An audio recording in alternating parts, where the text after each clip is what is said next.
The adobe walls of the Thorne mansion rose like ramparts against the endless New Mexico sky, their burnt orange surfaces glowing in the harsh afternoon sun. Inside, 24-year-old Mabel Thorne stood before her bedroom window, her fingers pressed against the cool glass as she watched dust devils dance across the plaza of Santa Fe. Beyond the carefully manicured courtyard, with its imported roses and manicured hedges, beyond the iron gates that separated privilege from poverty, the wild territory stretched endlessly, a landscape of sage and sandstone and impossible freedom that called to something restless within her. She had lived her entire life within these walls, surrounded by luxuries that would make most frontier families weep with envy. Oriental silks draped the furniture, Chinese porcelain graced the mantelpiece. Crystal chandeliers, hauled across the Santa Fe Trail at enormous expense, caught the light and threw rainbows across whitewashed walls. Her father, Richard Thorne, was one of the most prosperous merchants in the territory, and he had built this fortress of civilization in the heart of the wild frontier. But to Mabel it felt like a prison made of gold. "Miss Mabel, your father requests your presence in the parlor." Carmen, the housekeeper who had cared for Mabel since childhood, spoke softly from the doorway. Her weathered face held sympathy. She knew what awaited downstairs. Mabel's throat tightened. "Is he here?" "Mr. Whitmore arrived an hour ago. Your father has been entertaining him with brandy and business talk." Carmen moved closer, lowering her voice. "Mija, if you're going to do something foolish, do it soon. Once the announcement is made, there will be no escape." The words hung in the air like smoke. Mabel turned to look at the woman who had been more mother to her than her own mother, who had died bringing her into the world. Carmen's dark eyes held understanding and something else, encouragement perhaps. "Permission. How did you know?" Mabel whispered. "I've been packing your things at night for 2 weeks, haven't I? Small items, things you could carry." Carmen's lips curved in the barest smile. "I was young once. I remember what it feels like to be sold like livestock to the highest bidder." Tears pricked Mabel's eyes. "If I go, father will be furious with you." "Let him be furious. I'm old and tired, and I've saved enough to return to my sister in Albuquerque. Some things are worth the risk." She pressed something into Mabel's hand, a small leather pouch that clinked with the weight of coins. "From my savings, for when you need it." "Carmen, I can't." "You can and you will. Now go downstairs before they come looking. And Mija, be brave. The world beyond these walls is hard, but it's honest. Better to face honest hardship than comfortable lies." The parlor suffocated with the weight of masculine certainty and expensive tobacco. Richard Thorne stood beside the marble fireplace, his silver-streaked beard freshly trimmed, his posture radiating the confidence of a man who had never been told no. Beside him, perched on the edge of a velvet settee like a vulture eyeing carrion, sat Charles Whitmore. He was 43 years old, nearly twice Mabel's age, with thinning hair carefully arranged to hide his balding pate and a stomach that strained against his waistcoat.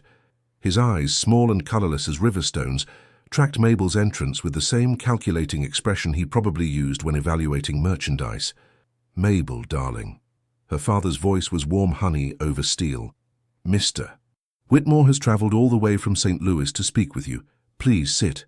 Mabel lowered herself into a chair, arranging her skirts with practiced grace. Every movement was calculated, controlled, a lifetime of training in how to be the perfect daughter, the perfect ornament. She folded her hands in her lap and waited. Charles cleared his throat. "Miss Thorne, your father and I have reached an agreement that will benefit both our commercial enterprises considerably. My trading company in St. Louis has exclusive contracts with several eastern manufacturers, while your father controls the southern routes into Mexico. Together, we would create the most profitable trading network in the territories." He paused, as if waiting for applause. When none came, he continued, "As part of this merger, I have asked your father for your hand in marriage. He has graciously consented, and I have come to formalize our engagement." The words landed like stones in still water.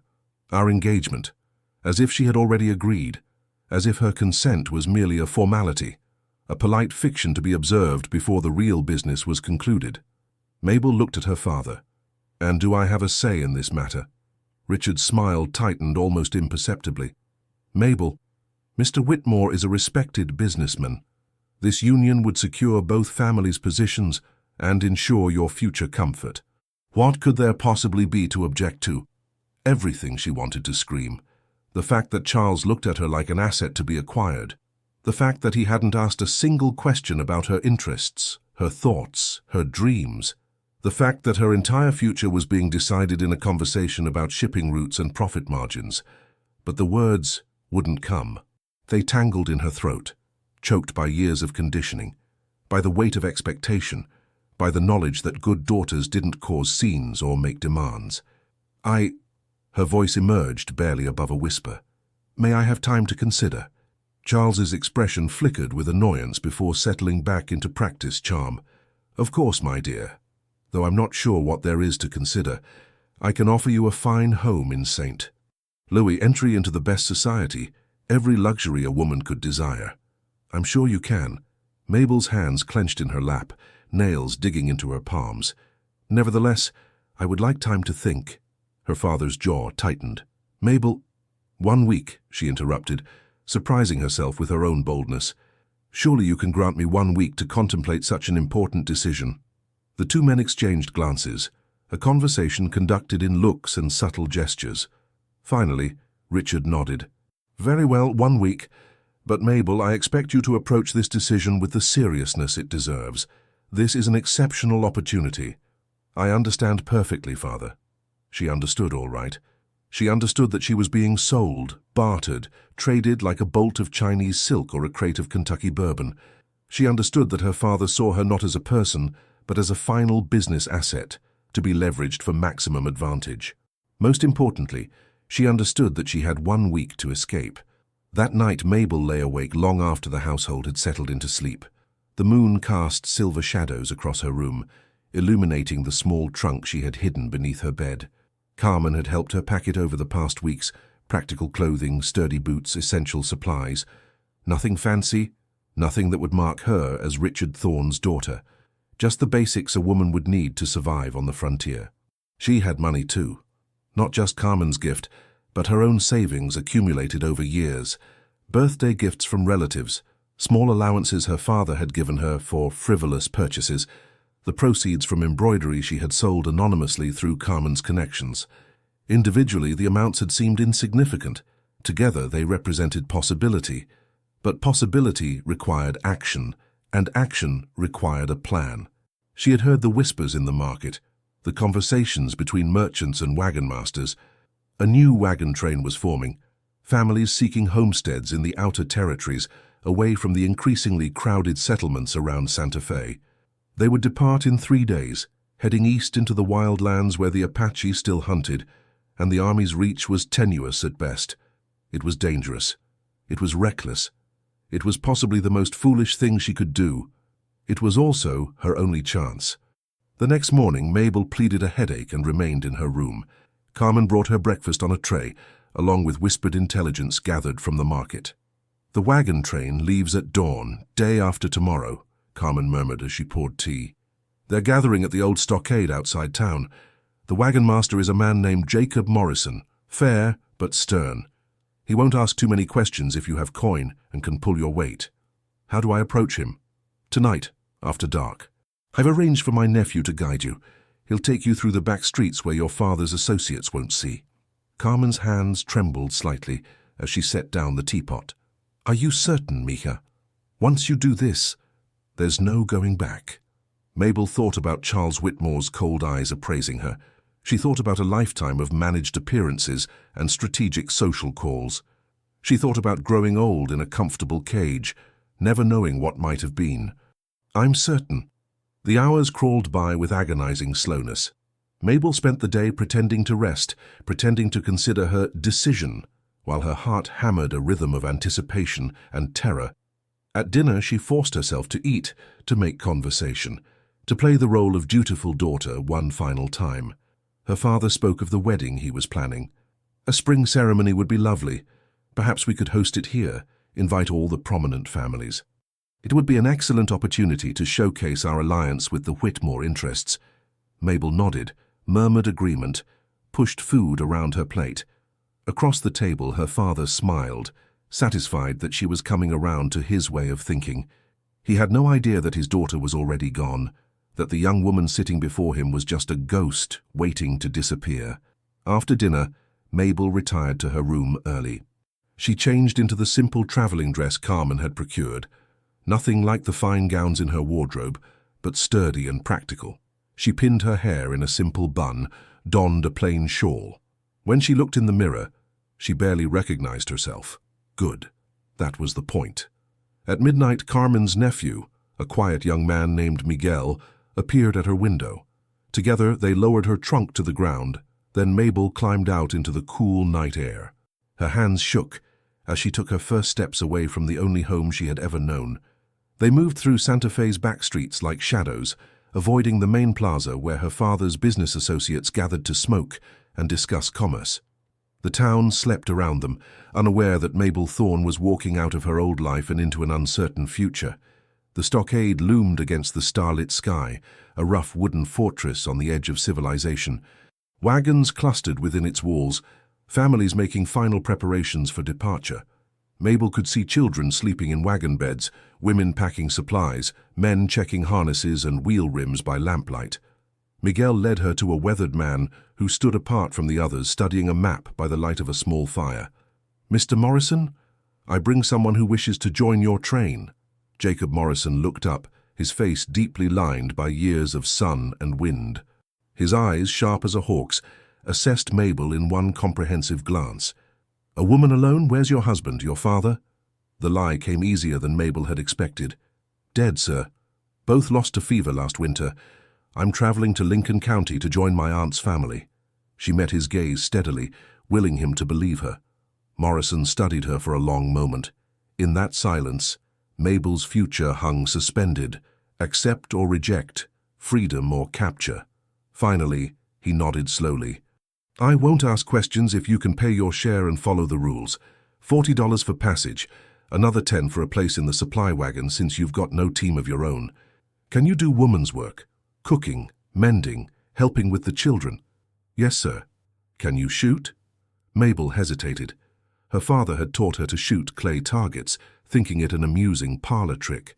"I'm learning. You'll learn faster on the trail or you'll die. Simple as that." Morrison held out a calloused hand. $50 and you follow my orders without question. We leave at dawn. Be ready." Mabel counted out the coins with trembling fingers. When Morrison's hand closed around them, something inside her loosened. She had done it. She had actually done it. "Thank you, sir." "Don't thank me yet.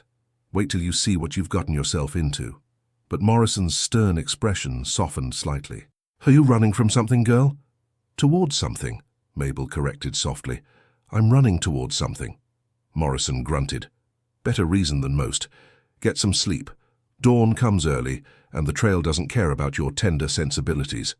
Miguel helped her settle her trunk in the supply wagon, then clasped her hand briefly. "Vaya con Dios, señorita. May you find what you're seeking." "Thank you. Please tell Carmen." Mabel's voice caught. "Tell her I'll never forget her kindness." Then he was gone, melting back into the darkness, and Mabel was alone with her decision. She found a space near one of the wagons and wrapped herself in a blanket, but sleep wouldn't come. Her mind raced with the enormity of what she had done.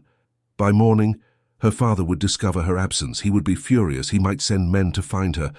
But by then, she would be gone, swallowed by the vast territory that stretched endlessly beyond Santa Fe's carefully controlled borders. Dawn broke cold and clear, painting the eastern sky in shades of rose and gold. Around Mabel, the camp stirred to life, families emerging from wagons, fires being lit, coffee brewing. The air filled with the sounds of preparation, harnesses jingling, oxen lowing, children's voices high and excited. Morrison's shout cut through the noise. "Mount up! We're moving out!" The wagons lurched into motion, wheels creaking as they rolled through the stockade gates. Mabel sat in the back of the supply wagon, watching Santa Fe recede behind them. Somewhere in that cluster of adobe buildings, her father was probably just waking, probably wondering why Carmen hadn't brought his daughter's breakfast tray. Soon, he would know. Soon the whole town would know that Mabel Thorne had vanished in the night like smoke, but by then she would be miles away, rolling toward a horizon she had only dreamed of reaching. As the sun climbed higher and the wagons found their rhythm, Mabel felt something unfamiliar unfurling in her chest. It took her a moment to identify the sensation: freedom. For the first time in her life, Mabel Thorne was free. The wagon train consisted of 7 families, each with their own reasons for seeking new lives in the outer territories. Mabel quickly learned their names and stories during the long hours of travel. There was Jacob Morrison, the wagon master, a widower whose wife and children had died of cholera 5 years prior. He had been leading wagon trains ever since, finding purpose in guiding others toward their dreams, even though his own had died. The Patterson family, husband William, wife Sarah, and 3 young children, were farmers seeking fertile land away from the increasingly crowded settlements. They were kind people, quick to include Mabel in their evening meals and conversations. Young newlyweds Peter and Anne Hartley dreamed of starting a ranch, raising horses in the wild country, where land was still cheap and plentiful. Their optimism was infectious, their love for each other evident in every shared glance. The widow Eleanor Garrison traveled with her 2 teenage sons, hoping to join her brother who had established a homestead near Fort Stanton. She was sharp-tongued and practical, qualities Mabel quickly came to admire. The Miller family, 4 brothers with their wives and children, were experienced frontiersmen seeking new hunting grounds and opportunities in the fur trade. And then there was Mabel, alone among families, carrying secrets she dared not share. The first days were the hardest. Mabel's soft hands blistered from helping with the teams and gathering firewood. Her back ached from the constant jostling of the wagon and sleeping on hard ground. Her face burned from sun exposure no bonnet could fully prevent. But with each mile that separated her from Santa Fe, she felt something fundamental shift inside her. The discomfort was real, but it was honest. The work was hard, but it was hers. She was choosing this life, these hardships, this uncertain future. And choice, she discovered, made all the difference. The land transformed around them as they traveled. The mountains gave way to high desert, vast expanses of sage and grassland, interrupted by mesas that glowed red and gold in the changing light. The sky seemed impossibly large, stretching from horizon to horizon without obstacle. At night, the stars were so thick they looked like scattered diamonds on black velvet. It was the most beautiful thing Mabel had ever seen. Sarah Patterson taught her practical skills during the long days of travel: how to judge when meat was cooked through, how to make bread from the limited supplies, how to mend tiers in heavy canvas and leather, how to conserve water in country where it was scarce. "You're learning quickly," Sarah observed one evening as they prepared dinner together. "For someone who claims to have lived on a farm, you sure had tender hands when you started." Mabel's heart skipped, but she kept her voice casual. "My aunt ran the household. I did more indoor work than outdoor." Sarah studied her for a moment, then nodded. "Well, you're doing fine now. That's what matters on the trail. Not where you came from, but whether you can handle where you're going." Eleanor Garrison was more direct. One afternoon, as they walked beside the wagons to give the teams a rest, she said bluntly, "You're running from something.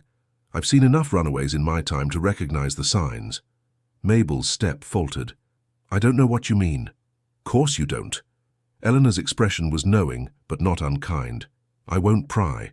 Whatever you're running from, it must be bad enough to risk dying out here. Just remember, the trail doesn't care about your past. It only cares about what you can contribute today. Keep pulling your weight, and your secrets are your own." It was as close to acceptance as Mabel could hope for. She nodded, grateful beyond words. They had been traveling for 16 days when they reached Miller's trading post, a rough collection of buildings huddled at the edge of Apache territory. It was a place where civilization and wilderness collided, where merchants and hunters rubbed shoulders with soldiers and scouts, and where, when peace held, Apache traders came to exchange goods. "We'll rest here 3 days," Morrison announced as they made camp within sight of the trading post. "Restock supplies, repair any wagon damage. The next stretch is harder, less water, rougher country. Anyone having second thoughts about continuing, now's the time to turn back." No one turned back. They had all come too far, risked too much, wanted their new lives too desperately. That first evening, Mabel volunteered to help Sarah Patterson sort through medicinal herbs at one of the trading post's outdoor stalls. The post was busy with activity. Trappers selling furs, merchants haggling over prices, soldiers on leave spending their pay on whiskey and tobacco. It was noisy and chaotic and completely fascinating. Mabel was examining a bundle of sage when she felt it, a sudden hush rippling through the crowd. Conversations quieted. People turned, hands moved subtly toward weapons. 4 Apache warriors rode in from the east, emerging from the desert like spirits made flesh. They sat their horses with casual grace, moving as one with their animals. They were here to trade. That much was clear from the bundles secured behind their saddles. Furs and hides, medicinal plants, carefully crafted items. But their presence changed the atmosphere. Settlers watched them with barely concealed suspicion. Merchants approached cautiously, ready to trade but wary of offense. It was a dance everyone knew, delicate and dangerous in equal measure. The warrior in the lead dismounted with fluid economy of motion. He was tall, unusual for Apache, who tended toward compact builds, with a lean, powerful frame that spoke of a life lived entirely outdoors. His hair fell past his shoulders, held back by a strip of cloth. He wore traditional clothing but with touches that spoke of contact with the white world, a shirt made from traded calico, a knife with a forged steel blade. But it was his face that held Mabel transfixed. Strong features, high cheekbones, a mouth that looked like it rarely smiled, and eyes, dark as midnight, sharp as obsidian, that seemed to miss nothing. When those eyes met hers across the dusty space between them, Mabel felt the world stop. It lasted only a heartbeat, perhaps less, but in that infinitesimal moment, something passed between them. Recognition, though they had never met. Understanding, though they spoke different languages. A connection that defied explanation, that transcended the boundaries of culture and circumstance.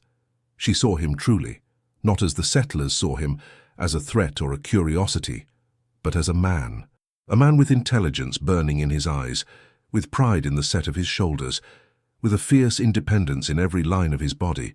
And somehow, impossibly, she knew he saw her the same way.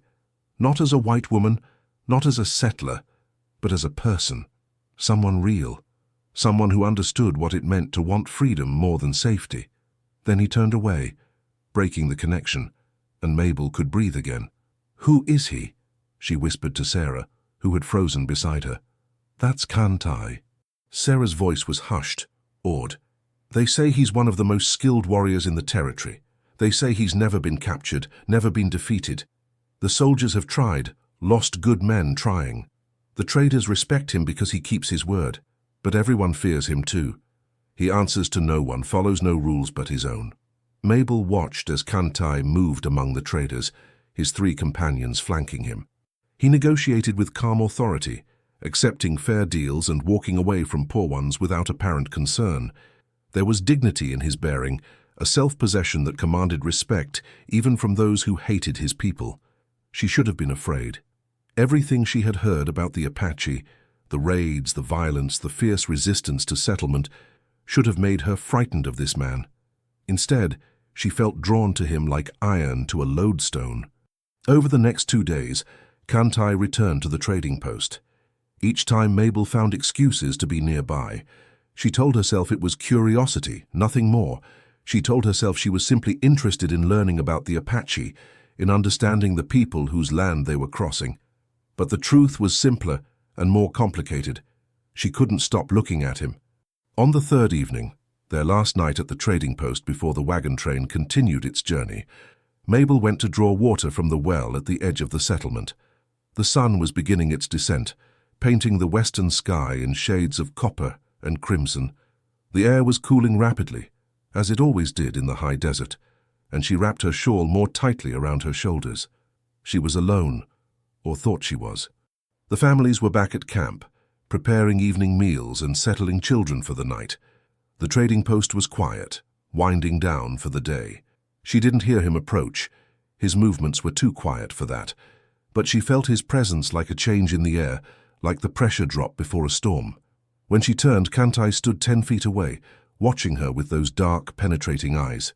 In the dying light, his features were all sharp angles and shadows, beautiful in their severity. Mabel's heart hammered against her ribs, but she forced herself to meet his gaze. To not look away, to not show fear she didn't feel. "You are not like the others," he said in English, his accent thick but his meaning clear. You do not look at me with fear or hatred. Why? The question was direct, unadorned by social niceties. It demanded honesty. Perhaps, Mabel said carefully, because I know what it's like to be judged before being known. Something flickered in his expression, surprise perhaps or recognition. He took a step closer. You run from something. It wasn't a question, but Mabel answered anyway. From a life that wasn't mine to live. And you run toward? I don't know yet. She surprised herself with the admission. Freedom, maybe. The chance to choose my own path. Kantai studied her for a long moment, his expression unreadable. Freedom is not found in running. It is found in standing where you choose to stand. In refusing to be moved. Is that what you do? Every day of my life.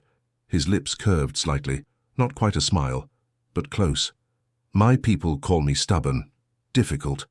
I do not bend to the will of others, not the white men who want my land, not even my own people when they counsel compromise. I stand where I choose to stand. That sounds lonely. It is. The admission was stark, undefended, but it is honest.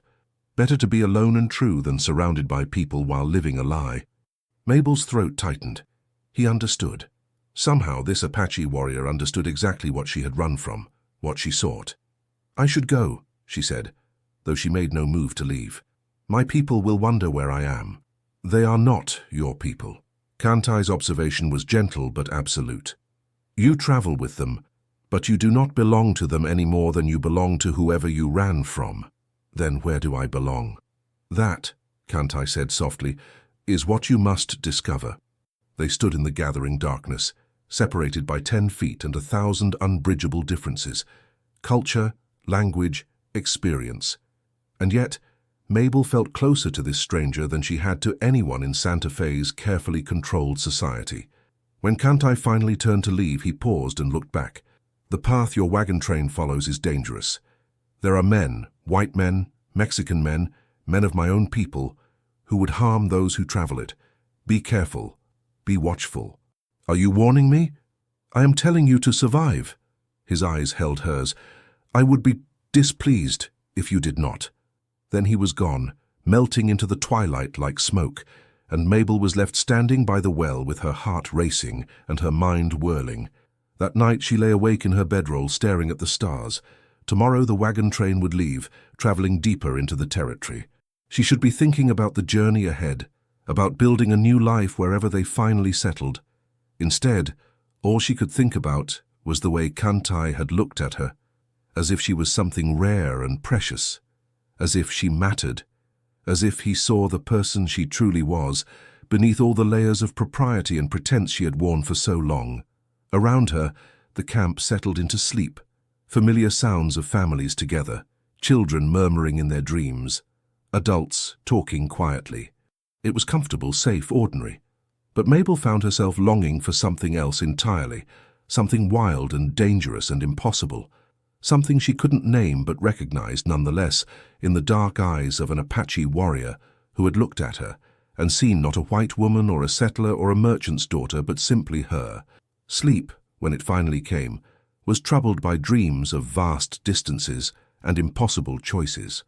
The wagon train departed at dawn, groaning and creaking its way eastward into increasingly rugged country. Mabel sat beside Sarah Patterson in one of the middle wagons, watching Miller's trading post disappear behind them. With each rotation of the wheels, she told herself she was doing the right thing, moving forward, leaving complications behind. But her chest felt hollow, weighted with something she couldn't name, or wouldn't name. She hadn't seen Kantai that morning. She had looked, heaven help her, she had looked, scanning the few figures visible near the trading post as they pulled away. But he wasn't there. Of course he wasn't. He had no reason to watch settlers leave, no reason to care about one woman among many. The conversation had been nothing. A few words at a well, it meant nothing. So why did it feel like she was leaving something vital behind? You're awful quiet this morning, Sarah observed, expertly guiding the oxen around a rocky patch.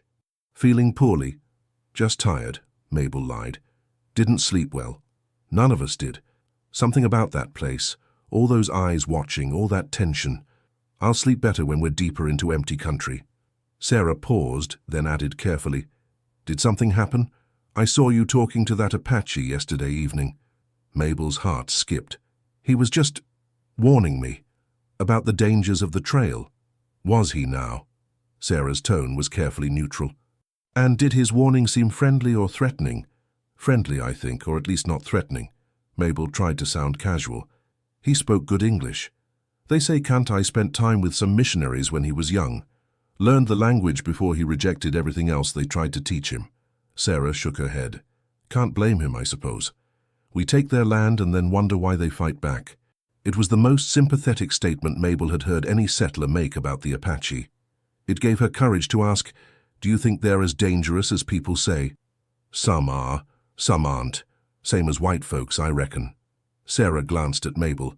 "But that one, Kantai, he's different. They say he's never harmed anyone who didn't threaten him first, never broken a trade agreement. But cross him, threaten what's his, and he's merciless. It's why the soldiers can't catch him. He's smart enough to avoid unnecessary fights, but fierce enough to win the necessary ones." The description settled into Mabel's chest, filling the hollow space with something warm and dangerous. The days blurred together in a rhythm of travel. Wake at dawn, break camp, roll through the day with brief stops to rest the animals, make camp at dusk, sleep and repeat. The landscape transformed around them, growing progressively more dramatic. Red rock formations rose like ancient monuments, canyons cut deep into the earth, their walls striped with layers of geological time. Juniper and pinyon pine clung to impossible slopes. It was beautiful and harsh, and utterly unforgiving. Mabel learned quickly, or suffered the consequences. She learned to conserve water, to protect her skin from the relentless sun, to move efficiently rather than gracefully. Her hands grew calloused. Her body grew stronger. The soft merchant's daughter from Santa Fe was being worn away, revealing someone harder and more capable beneath, someone who might actually survive out here. They had been traveling for 4 days since leaving the trading post when they made camp near a creek that cut through a shallow canyon. The water was clear and cold, fed by snowmelt from the distant mountains. Morrison declared they would rest there for a day. The animals needed recovery, and one of the wagons had developed a wheel problem that required attention. That evening, Mabel volunteered to fetch water for the cooking. She took 2 wooden buckets and walked upstream, away from where the animals were being watered and the children were playing. The sun was beginning its descent, painting the canyon walls in shades of amber and rose. Birds called from the cottonwoods that lined the creek, and somewhere in the distance a coyote sang its lonely song. She was kneeling by the water's edge, filling the second bucket, when every instinct she had suddenly screamed danger. She froze, her hand still in the cold water. She didn't know what had alerted her. Some primitive awareness that predates language, perhaps. A change in air pressure, a shadow where there shouldn't be one, the sudden silence of birds. "Do not be afraid." The voice came from behind her, deep, accented, familiar. Mabel's heart hammered as she turned slowly. Kantai stood on the opposite bank of the creek, as still as the rocks around him. In the golden light, he looked like something out of legend, a spirit of the desert made flesh. He had been there for some time, she realized, watching, waiting. "You followed us." It wasn't a question. "Yes." He crossed the creek in 3 long strides, water splashing around his moccasins. "I have been following since you left the trading post." "Why?" He stopped a few feet from her, close enough that she could see the intensity burning in his eyes. "Because I cannot let you go." The words hung between them, raw and undefended. Mabel's breath caught. She should have been afraid, alone with a man she barely knew, a warrior whose reputation preceded him, far from the safety of the wagon train. She should have screamed, called for help, run. Instead, she stood her ground and asked, "What do you mean?" "I mean that from the moment I saw you, I knew." Kantai's hands flexed at his sides, as if he was fighting the urge to reach for her. "I have lived 29 winters. I have seen many women, white and Apache both. I have lain with some, enjoyed their company, and walked away without regret. But you—" He paused, jaw tightening. "You, I cannot walk away from."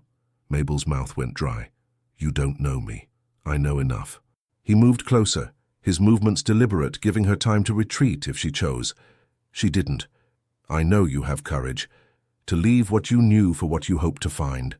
I know you see with clear eyes, not clouded by the lies others tell about my people. I know that when you looked at me you saw a man, not a savage, not a threat, just a man. He was close enough now that she could feel the heat radiating from his body, could smell sage and leather and something wild that had no name. I know, he continued, his voice dropping lower, that you feel this thing between us, this pull, this knowing. You felt it too when our eyes met. Do not deny it. Mabel's heart was hammering so hard she thought it might break through her ribs. I'm traveling with the wagon train. We're going to... To what? Kantai interrupted. To some settlement where you will try to build a life among strangers? Where you will work yourself to exhaustion, trying to fit into yet another life that does not fit you. His hand lifted, hovering near her face, but not quite touching, giving her the choice. You ran from a cage in Santa Fe. Why run into another cage? What are you suggesting? But she knew. Heaven help her. She knew. Come with me. The words landed like thunder. Simple. Impossible. World-changing. I can't, Mabel whispered, even as every fiber of her being screamed the opposite. I don't know you. I don't know your world. You did not know the world you were traveling to either, Kantai pointed out with inexorable logic. At least with me, you would be choosing. Not running, not hiding, choosing. His hand finally made contact, fingers gentle as they traced the line of her jaw. Mabel's breath caught, her eyes closing briefly at the sensation. I want you, Kantai said, and there was no artifice in the words, no practiced seduction, just raw, unvarnished truth. From the moment I saw you, I knew. My people have customs, courtships that take time, but I am not a man who waits when I know with certainty what I want, and I know I want you, as my woman, as my wife, as my partner in this life.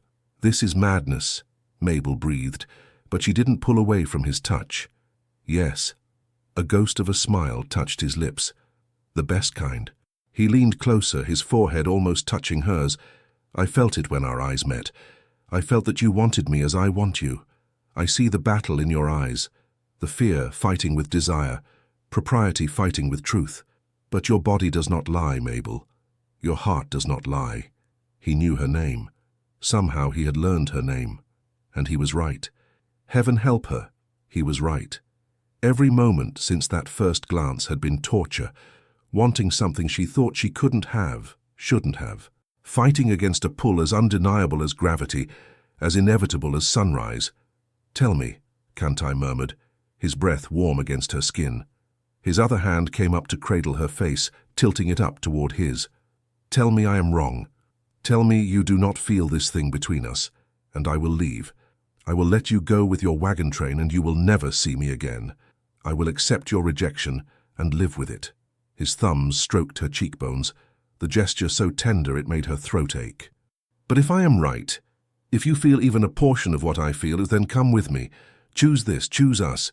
Choose a life where you answer to no one but yourself and the man who would walk through fire for you.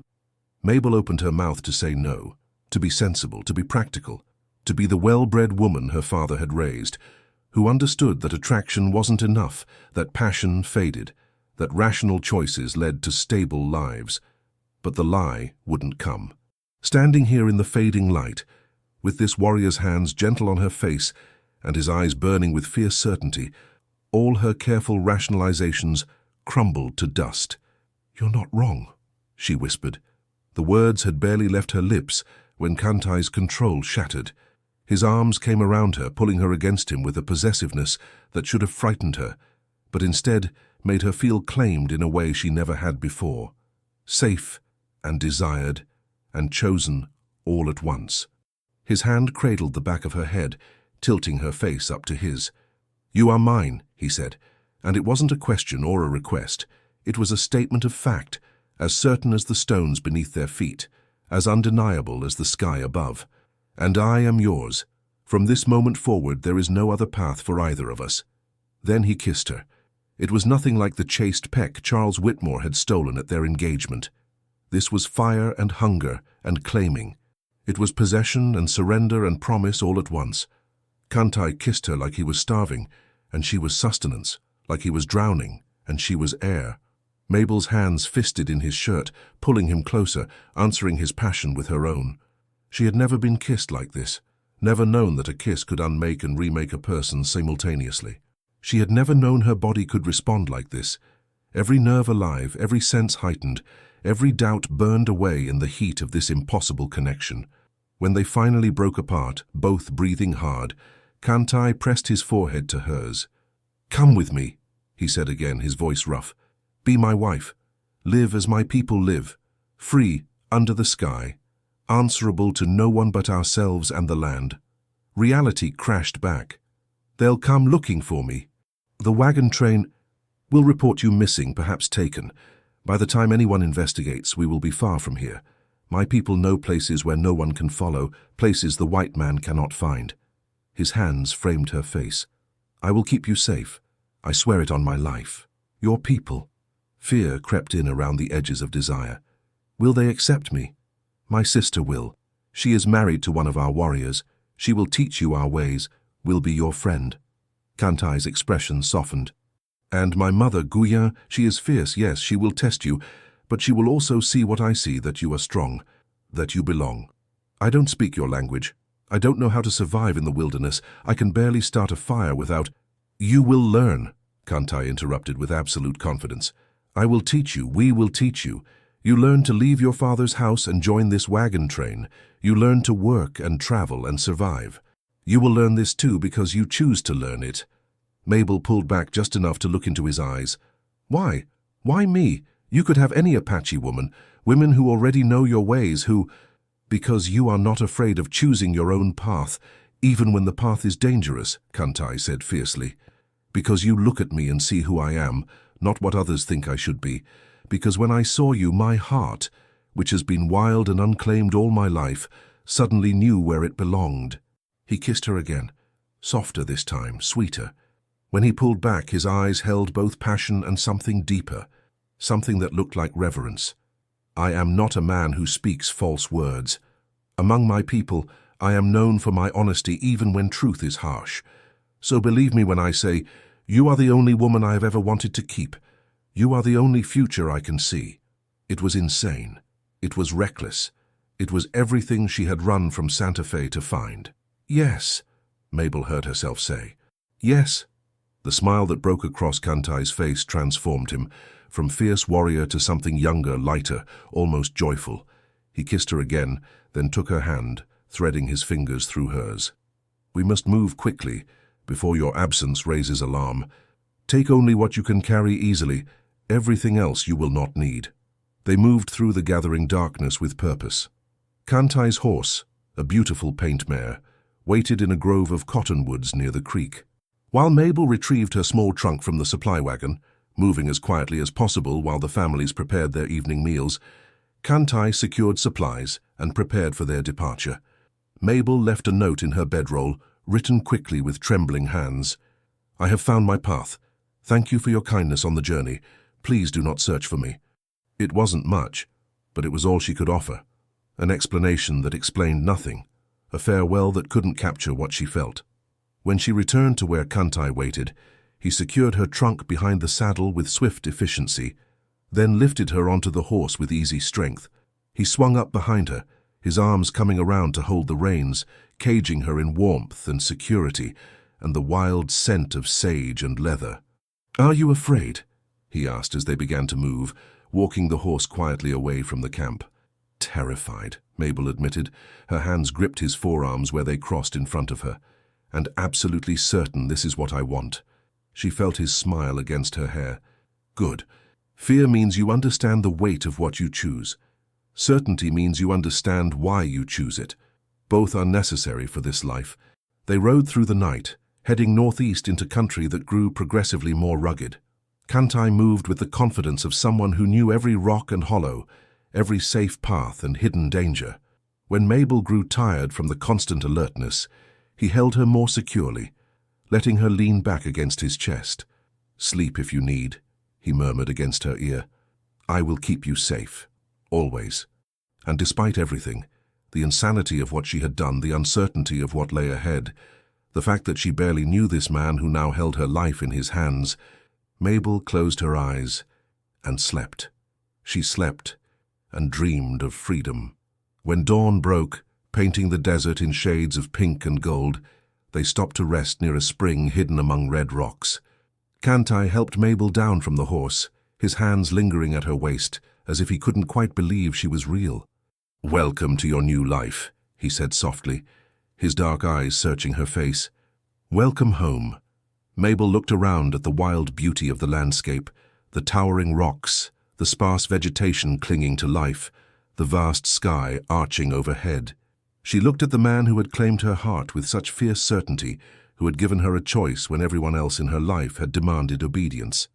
For the first time since leaving Santa Fe, the hollow feeling in her chest filled with something warm and right. "Home," she repeated, testing the word, then, more certainly, "Yes, home." Kantai cupped her face in his hands and kissed her with a tenderness that made her throat ache. When he pulled back, his expression held both passion and something deeper, a promise, a vow, a claiming that went both ways. "You are mine," he said, "and I am yours. This I swear." "This I swear," Mabel echoed, the words feeling like ritual, like ceremony, like the beginning of something that would change everything. The sun rose higher, burning away the cool of night.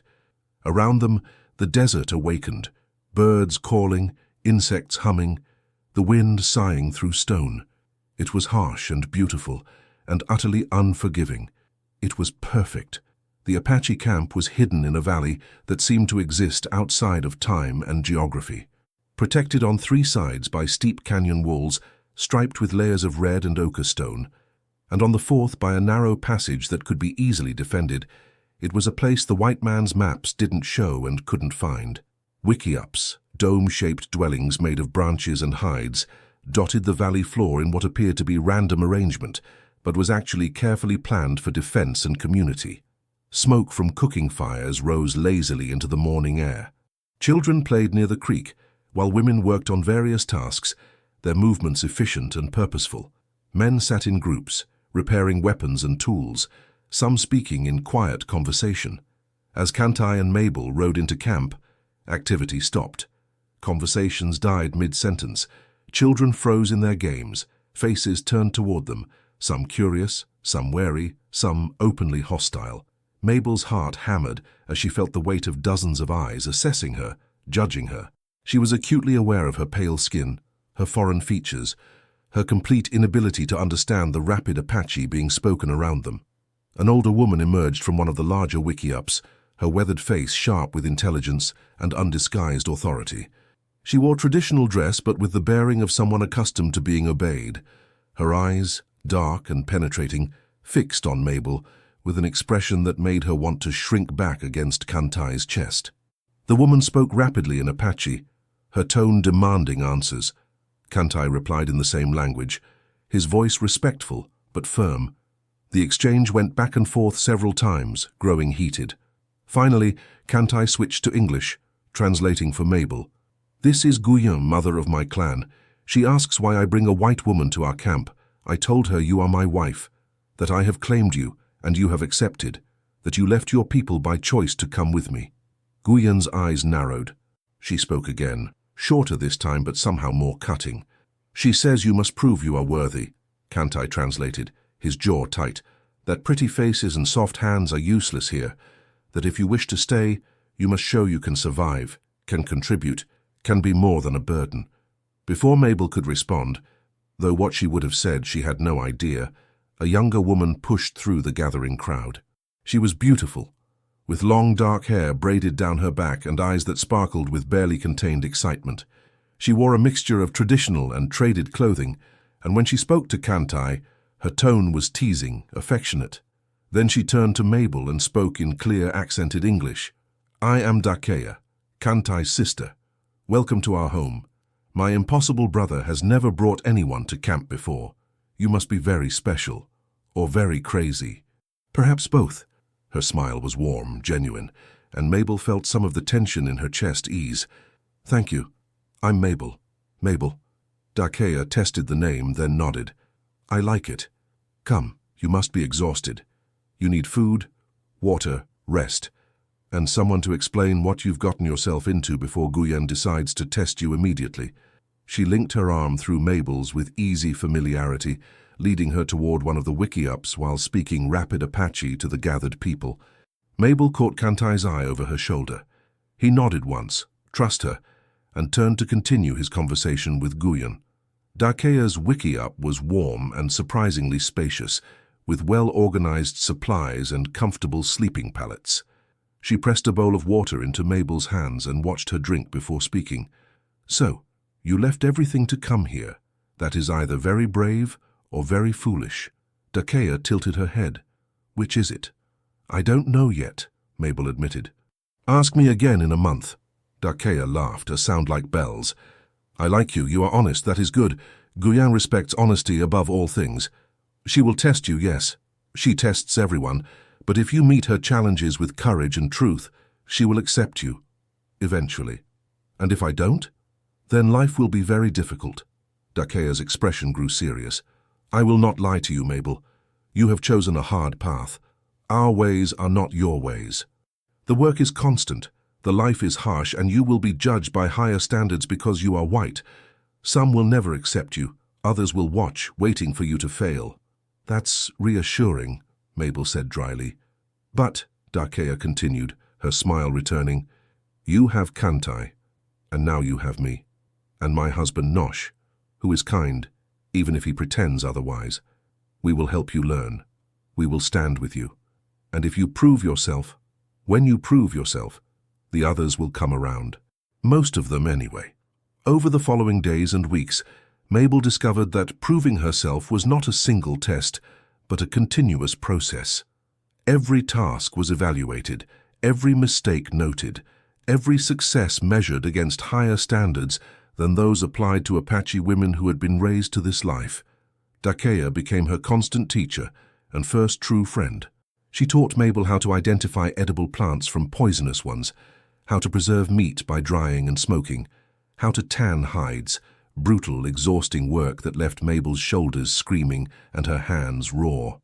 It is hard work, Darkea admitted one afternoon as they scraped a deerskin stretched on a frame. But it is honest work. You work, you see the results. Not like the white world, where so much is performance, pretending to be something you are not. Yes, Mabel agreed, her muscles burning. So much pretending. Here you cannot pretend. The desert does not care about your bloodline or your father's wealth.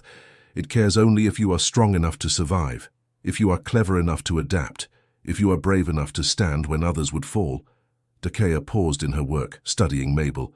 My brother sees that strength in you. I am beginning to see it too. The nights belong to Kantai. After the day's work was done and the camp settled into evening routines, meals shared around fires, stories told, children tucked into sleep, he would come to their wiki-up. It was larger than most, built on the edge of camp with a view of the stars, a position that spoke of Kantai's status as a respected warrior. There, away from watching eyes and judging faces, they discovered each other with a hunger that felt both new and ancient. Kantai was patient but passionate, teaching Mabel the language of desire with the same intensity he brought to everything else. He showed her that pleasure could be given and received, that passion could be fierce and tender by turns, that two bodies could speak truths that words could never capture. In his arms, Mabel found a freedom she had never imagined, the freedom to want without shame, to take without apology, to give without restraint. Every touch was a claiming. Every kiss was a promise. Every joining was a confirmation that she had chosen correctly, that this wild path was hers, and she was strong enough to walk it. You are learning our ways quickly, Kantai murmured one night, his fingers tracing lazy patterns on her bare shoulder as they lay tangled together. Guyan noticed. She does not smile easily, but today I saw approval in her eyes when you helped with the butchering without flinching. I dropped the knife twice and nearly cut myself, Mabel said, her voice dry but content. But you did not quit. You did not cry or complain or expect special treatment. You asked questions and tried again. That is what matters. He kissed her temple. Persistence and courage, these things Guyan values above natural skill. Do you think I'll ever truly belong here? Kantai rolled onto his side, propping his head on one hand to look down at her. In the dim light filtering through the Wikiup's walls, his features were all planes and shadows, beautiful and fierce. You already belong. You chose this life. You chose me. That is all the belonging anyone needs. But belonging, Mabel was discovering, required more than just choosing. It required proving. The test came 6 weeks after her arrival. A hunting party was being organized to track a herd of deer spotted in the mountains to the west. It was dangerous work. The terrain was treacherous, the weather unpredictable, and there was always the risk of running into soldiers or hostile settlers. "I want to go," Mabel said, when Kantai told her about the hunt. He frowned, his expression protective. "It is not necessary. You have already proven yourself with the work here in camp." "Have I? Or have I just proven I can do the safe tasks under supervision?" She met his eyes steadily. "I need to do this, Kantai.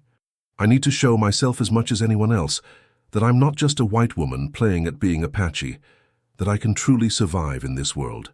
Kantai studied her for a long moment, conflict clear in his expression. Finally, he nodded slowly. "You will ride with me. Stay close. Follow my lead exactly, and remember, the land is beautiful, but it will kill you without mercy if you make mistakes." "I understand. I hope so." He pulled her close, his embrace almost crushing. "I did not claim you just to lose you to foolishness." The hunting party consisted of 8 riders, Kantai, Mabel, Dakea and her husband Nosh, and 4 other warriors including Dasan, a man who had been openly skeptical of Mabel's presence from the beginning. They left at dawn, riding into country that grew progressively more rugged with each mile. Mabel had learned to ride better in recent weeks, growing comfortable with Kantai's paint mare. But this terrain tested even experienced riders: narrow trails along cliff edges, steep descents into creek beds, treacherous footing obscured by loose rock and scrub. They tracked the deer for 2 days, moving higher into the mountains where the air grew thin and cold. At night they made camp without fires, too risky in country where army patrols ranged. They ate dried meat and drank cold water and slept huddled in blankets against the chill. On the 3rd day, as they closed in on the herd, disaster struck. They were traversing a narrow ledge, the horses moving single file with the cliff face on one side and a stomach-dropping drop on the other. Mabel was 3rd in line behind Kantai and Nosh. She was concentrating on keeping the mare calm and steady when the animal's hoof came down on a section of loose rock. The mare screamed, a sound of pure terror, as the rock gave way beneath her. Mabel felt the sickening sensation of falling, the world tilting impossibly. Her hands clenched on the reins uselessly. The drop yawned below her, hundreds of feet to rocks and certain death. Then strong hands grabbed her, iron-hard fingers clamping around her arm, her shoulder, yanking her from the saddle with bruising force. She slammed against solid chest, Kantai's arms locking around her like bands of steel as they both teetered on the edge of the crumbling ledge. Behind them, the mare went over with another scream that cut off abruptly when she hit bottom. For a long moment, no one moved, no one breathed. Mabel clung to Kantai, her body shaking with delayed shock, her mind unable to process how close she had just come to death. Then Kantai spoke, his voice harsh in her ear. "Breathe. You are alive. Breathe." Mabel sucked in air, the simple act of breathing suddenly the most important thing in the world. Around them, the hunting party moved cautiously past the damaged section of trail to more stable ground. When they finally reached safety, Kantai set Mabel down but didn't release her. His hands framed her face, his eyes burning with an intensity that bordered on fury. "Never again, you understand? I will not watch you die. I will not survive it." "I'm sorry," Mabel whispered. "I didn't. It was not your fault. The rock was loose. It could have happened to any of us." But his jaw was tight, his body rigid with the aftershock of terror. "But now you will ride with me. No arguments." That night, as they made camp in a sheltered canyon, Dasan approached Mabel. He spoke in halting English, clearly uncomfortable. "Yesterday, and when I said you were burden, liability, and that I was wrong, today you did not panic. You held on, you did what you should. And Kantai, he moved faster than I have ever seen, because you matter to him. That makes you important to all of us." It was an apology, grudging but sincere. Mabel nodded, accepting it. "Thank you. I know I still have much to learn. We all do. Every day the land teaches us. Those who stop learning die. Dasan paused, then added, "You are brave to come here, to choose this life. Perhaps foolish, but also brave. I respect brave." After he left, Dakia settled beside Mabel, handing her a bowl of dried meat and berries. "You have earned respect today. Not because you almost died, but because of how you handled it. No tears, no complaints, no demands to return to camp. Just courage and acceptance." "I was terrified," Mabel admitted. "Good. Fear keeps us alive. It is the lack of fear that kills." Dakia bumped her shoulder companionably. "You are becoming one of us, Mabel. Perhaps you do not see it yet, but we do." They found the deer herd the next afternoon, a good-sized group grazing in a high meadow surrounded by pines. The hunt was swift and efficient, each hunter knowing their role without need for discussion. Mabel watched in awe as the Apache moved with perfect coordination, taking what they needed without waste or cruelty, honoring the animals that gave their lives to sustain the people. As they butchered the kills, Dakia worked beside Mabel, teaching her the proper techniques. "Each part has purpose," she explained. "Meat for food, hide for clothing and shelter, sinew for thread and bowstrings, bones for tools and needles. Hooves can be boiled for glue. Even the blood has use. Nothing is wasted. This is respect." "It's so different from Santa Fe," Mabel said, carefully cutting where Dakia indicated. "Their meat came wrapped in paper from the butcher. I never thought about the animal, the life that was taken. Here you can't forget. You honor it by using everything. That is why we survive when others do not. We understand that all life is connected. Take only what you need. Use everything you take. Give thanks for what is given." Dakia paused. "This is one of the first lessons Apache children learn. You are learning it as an adult, which is harder. But you are learning." That evening, as the hunting party made camp laden with meat and hides, Mabel noticed a change in how the warriors treated her. Nothing obvious, just small gestures of inclusion. A space made for her at the fire.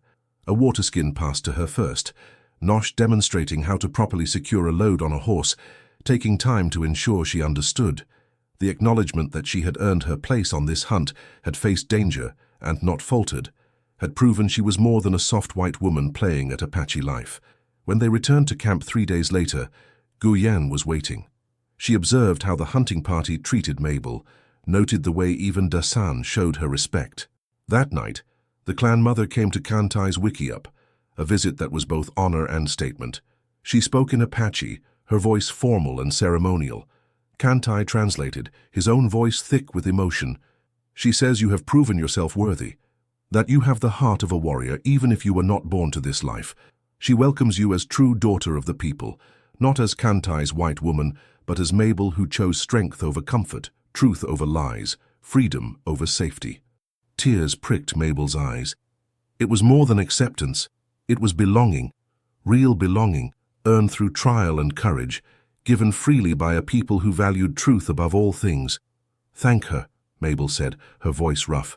"Tell her I will try every day to be worthy of this gift, that I will learn and grow and contribute for as long as I am permitted to stay." Guyen listened to the translation, then stepped forward and did something unexpected. She clasped Mabel's shoulder in the warrior's grip of respect.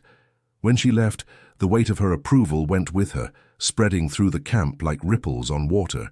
Later, alone in their wickiup, Kantai pulled Mabel into his arms and held her as if she was something infinitely precious. "I knew," he whispered against her hair. "From that first moment at the trading post, I knew you would be exactly this. Strong, brave, perfect. Mine." "Ours," Mabel corrected, thinking of Dakea's friendship, of Guyan's hard-won respect, of the camp that was becoming home. "We belong to each other, but also to this place, these people." "Yes." Kantai kissed her, slow and deep and full of promise. "Ours." Outside, the camp settled into evening sounds, children's laughter fading to sleep, adults talking quietly around fires, the distant cry of a coyote greeting the rising moon. Inside, Kantai and Mabel discovered again what it meant to belong, to each other, to this life, to a future they were building together with courage and choice and love. The stars wheeled overhead, ancient and indifferent.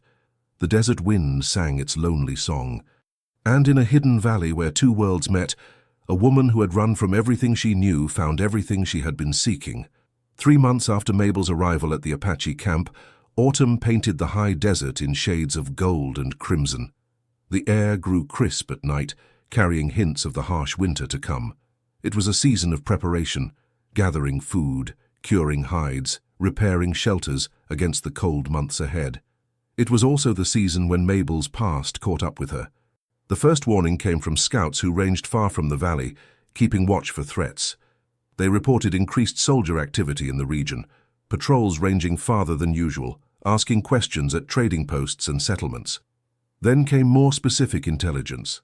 A bounty hunter was traveling through the territory, showing a photograph and asking about a white woman who might be living with the Apache.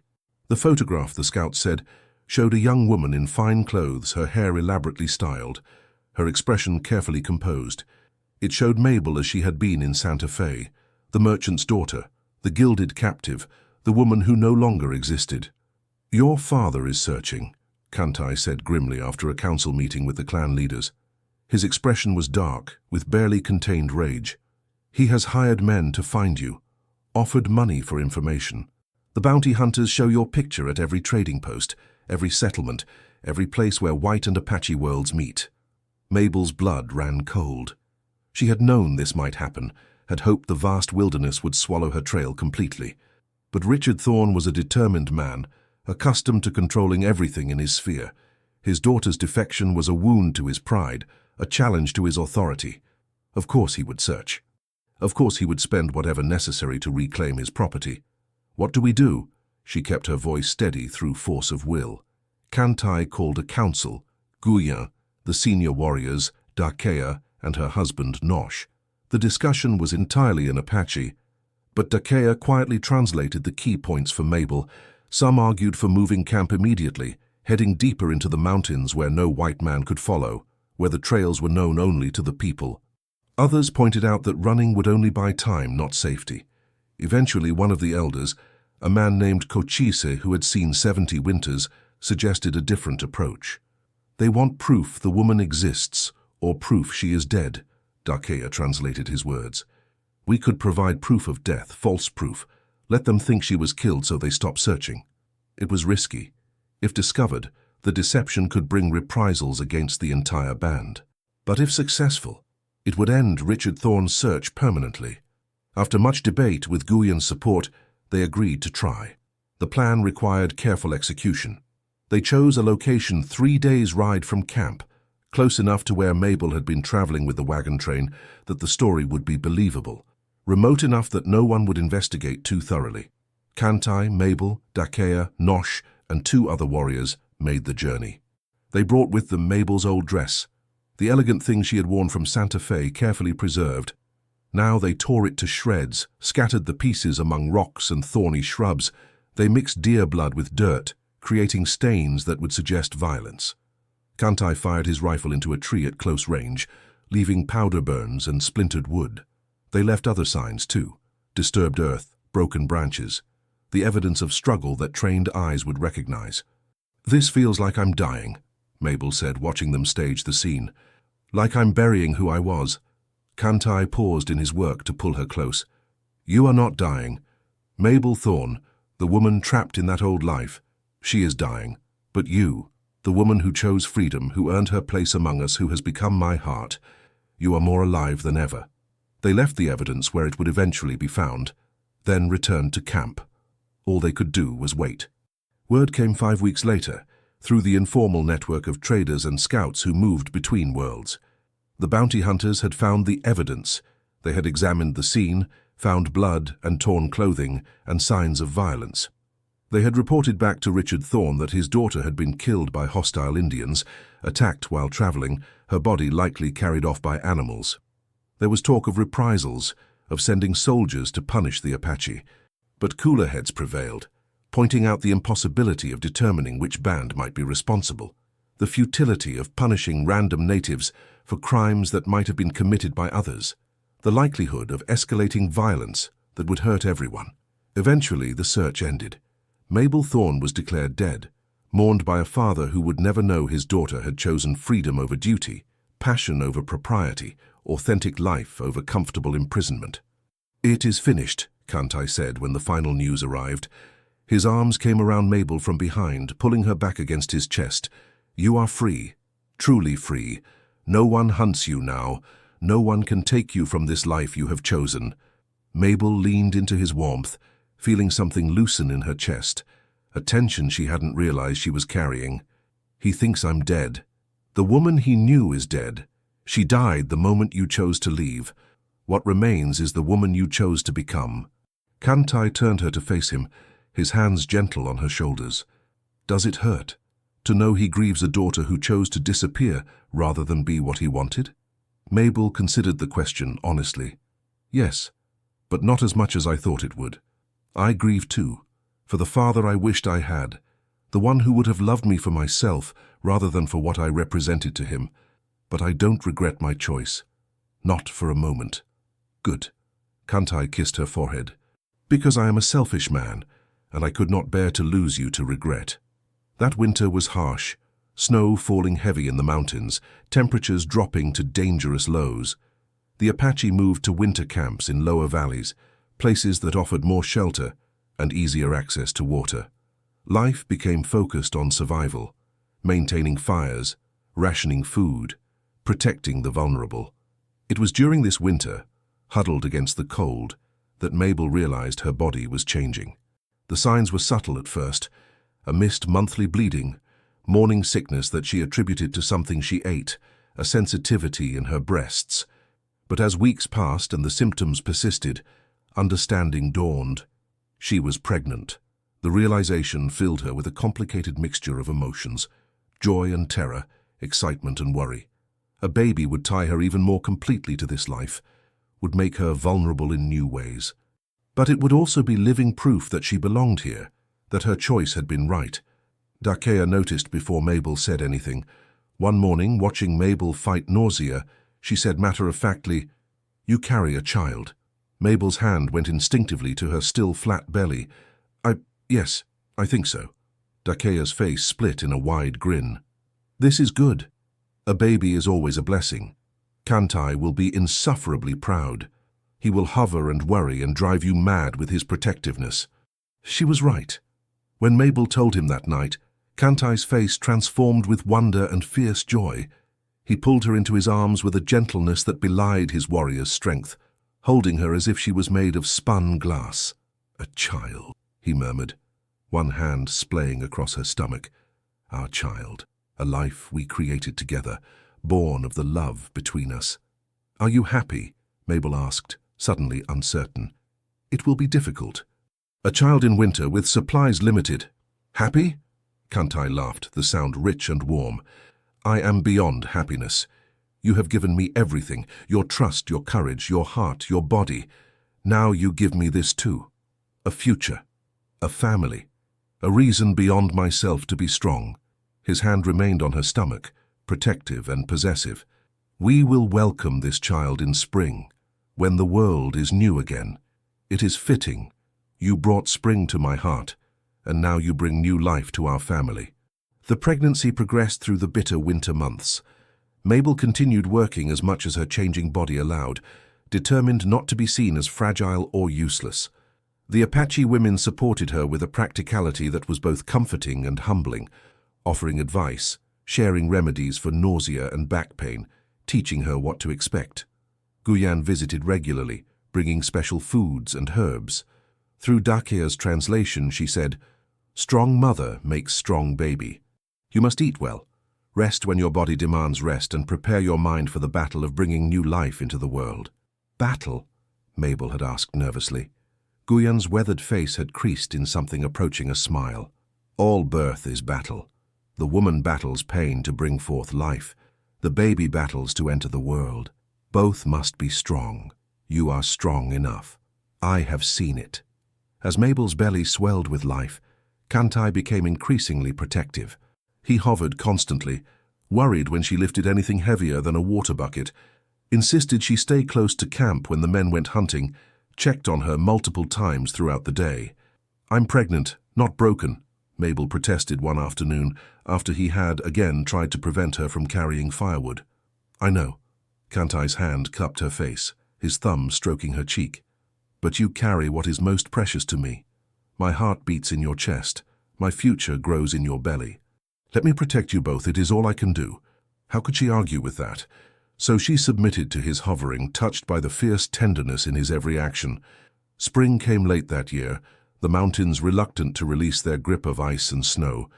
But eventually the world warmed, snow melted, and new life pushed through the thawing earth. Flowers bloomed in impossible profusion, desert paintbrush and lupine, prickly pear and sage. And with the spring came Mabel's labor. It began in the early hours of a warm May morning, with pains that wrapped around her back and belly like iron bands. Dakea, sleeping nearby as she had been for weeks in anticipation of this moment, woke immediately. "It is time," she said calmly, then stepped outside to alert the other women. Within minutes, Mabel's wiki-up filled with experienced mothers, Dakea, Guyen, and 3 other women who had brought many babies into the world. They moved with practiced efficiency, preparing supplies, building up the fire, helping Mabel into a squatting position that would aid the birth. Kantai tried to enter, his face tight with worry, but Guyen blocked him with a torrent of Apache. "She says this is women's work," Dakea translated, fighting a smile. "You can pace and worry outside like every other father who has ever lived." The labor was long, 16 hours of pain that came in waves, each one stronger than the last. Mabel endured, drawing on strength she didn't know she possessed. The women coached her through contractions, offered water and encouraging words, supported her when she thought she couldn't endure another moment. "You are strong," Guyen said at one point, her voice firm. "You have survived leaving everything you knew. You have earned respect among people not your own. You have chosen hard paths and walked them. This is just another hard path. You will walk this one too." When the baby finally emerged, slick and squalling and absolutely perfect, Mabel wept with relief and overwhelming love. The women cleaned the infant with practiced hands, wrapped him in soft hide, then placed him in Mabel's arms. A boy, healthy and strong, with a full head of dark hair and eyes that would likely be dark like his father's. He was perfect. He was theirs. Kantai was allowed in once everything was settled. He approached slowly, as if in a dream, his fierce warrior's face soft with wonder. When Guyen placed the baby in his arms, tears slid down his cheeks, the first time Mabel had ever seen him cry. "He is perfect," Kantai whispered, his finger stroking the baby's tiny hand. "Look at him. Look what we made together." They named him Naiche, mischievous one, because from his first day he seemed determined to make his presence known with lusty cries and flailing fists. He nursed eagerly, slept fitfully, and captured every heart in the camp. Even the warriors who had been most skeptical of Mabel came to offer blessings for the child, because Naiche was not just another baby. He was a bridge between worlds, a symbol of what could be when people chose love over fear, courage over convention. The camp celebrated his birth with a feast. Meat was roasted, special foods prepared, stories told around fires that burned late into the night. Kantai held his son close, introducing him to the land and sky that would shape his life. "This is your home," Kantai murmured to the sleeping infant. "These are your people. You are Apache, born to strength and freedom, but you are also part of your mother's world. You will know both, understand both, and be better for it." Mabel watched her husband with their son, feeling a contentment so deep it was almost painful. This moment, this life, was everything she had run from Santa Fe to find, though she hadn't known it at the time. Not just freedom from constraints, but freedom to build something real, something chosen, something hers. The months that followed brought new challenges and new joys. Naiche grew rapidly, transforming from a helpless newborn into an alert infant who studied the world with serious, dark eyes. Mabel learned to balance caring for him with the other work that needed doing, grateful for Dakea's help and the practical support of the other women.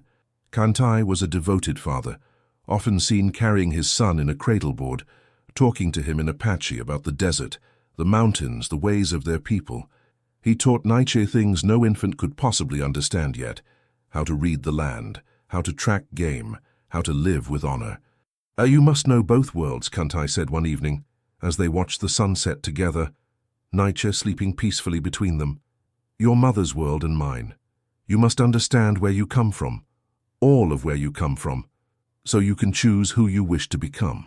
Will that be enough? Mabel asked quietly, voicing a fear that had haunted her since discovering her pregnancy. The world isn't kind to those who don't fit neatly into one category. He'll be too white for some, too Apache for others. Then we teach him to be proud of exactly who he is, to know that he comes from courage, yours and mine, to understand that choosing your own path is worth any hardship. Kantai's arm came around her shoulders. We teach him that love is stronger than fear, that truth is more valuable than acceptance, that being free is worth any price.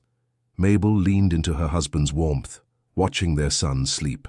She thought about the woman she had been in Santa Fe, trapped, afraid, living a life designed by someone else.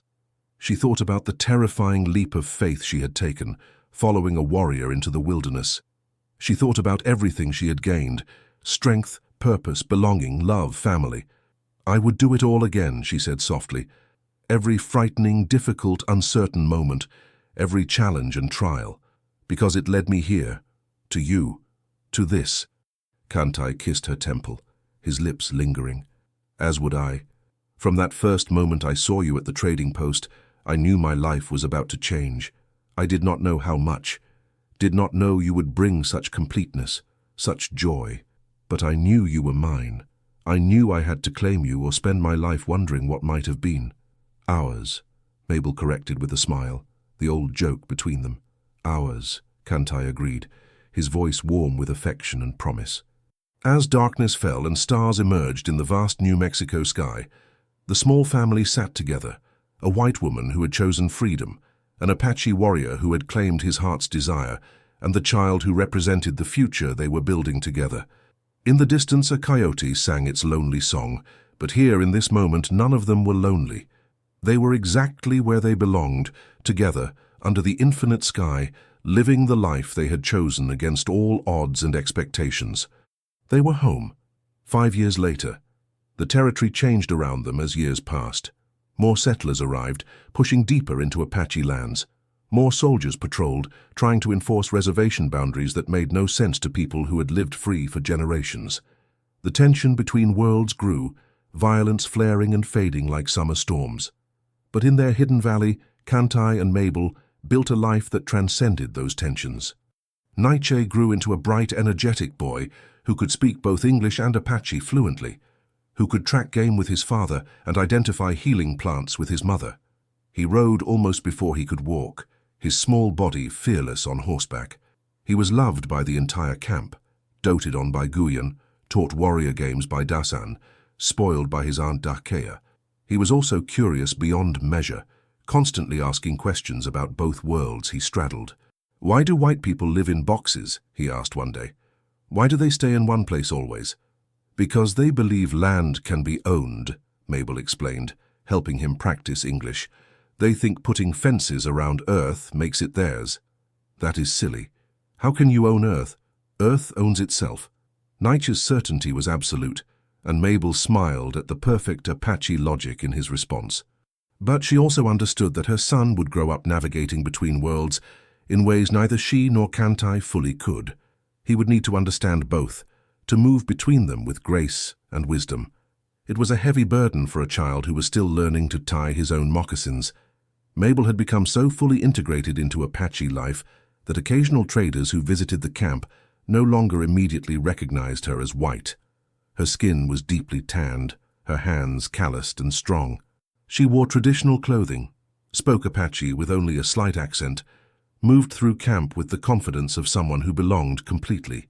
But more than appearance, she had found something she never had in Santa Fe: purpose. She was not merely Kantai's wife, not just Nietzsche's mother. She was Mabel, healer. Guyen had taught her well. Hunter, though not as skilled as the warriors. Teacher, she taught the children English and numbers. Friend, contributor. She was a full person, valued for her capabilities and character, rather than her bloodline or connections. One evening, as she and Kantai watched Nietzsche play with other children near the creek, she said, "Do you ever regret it? Claiming a white woman? All the complications it brought?" Kantai looked at her as if she had lost her mind. "Regret you? Regret the best decision I ever made? Never. Not for a single moment. I just Sometimes I think about what your life might have been without me. Simpler, perhaps, less complicated. An Apache wife who understood everything naturally, children who would never question which world they belonged to. Simpler, yes, but also emptier, less joyful, less alive. Kantai turned her to face him, his hands firm on her shoulders. I was a good warrior before you, strong, skilled, respected, but I was also alone. I did not know what I was missing until I saw you, and then I knew I would never be complete without you. You are not a complication, Mabel. You are the answer to a question I did not know how to ask. Tears pricked her eyes. I love you. So much it frightens me sometimes. Good. Kantai smiled, that rare expression that transformed his face. Love should be a little frightening. It means you understand how precious it is, how much you have to lose. But the fear is worth it for what you gain, for this, for us, for the life we share. As the sun set, painting the sky in brilliant oranges and purples that seemed too vivid to be real, Nietzsche ran back to his parents. His face was flushed with happiness, his dark hair wild around his shoulders. Kantai scooped him up, tossing him in the air until the boy shrieked with delighted laughter. Then he settled Nietzsche on his shoulders, the child's small hands tangled in his father's hair for balance. Watching her husband and son together, Mabel felt the same overwhelming contentment she had felt the day Nietzsche was born.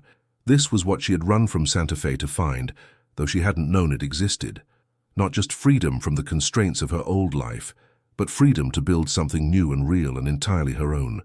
She had been hunted by her father's men, claimed by a feared warrior, tested by a harsh land and harsher people. She had lost her old identity and forged a new one through trial and determination. She had learned that strength came not from privilege, but from choosing difficult paths and walking them anyway. And in the end, she had found what everyone seeks but few discover, a place where she belonged completely, work that mattered deeply, people who valued her truly, and a love that transcended all boundaries of culture and circumstance. The coyotes began their evening song, their voices rising and falling in harmony with the gathering darkness. Kantai took Mabel's hand, Nietzsche perched securely on his shoulders, and together the family walked back to their wickiup. Behind them, the camp settled into familiar evening routines, fires being lit for cooking, children being called in from play, adults gathering to share the day's news.